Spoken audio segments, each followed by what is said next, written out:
Un banc trencat, soldadura al rescat. La nova coberta metàl·lica del poliesportiu, soldadura al rescat. Un fanal que s'ha torçat, soldadura al rescat. Segueixo?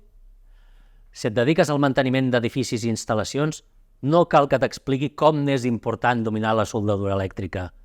Si fas aquest curs, no hi haurà soldadura que se't resisteixi. Al rescat!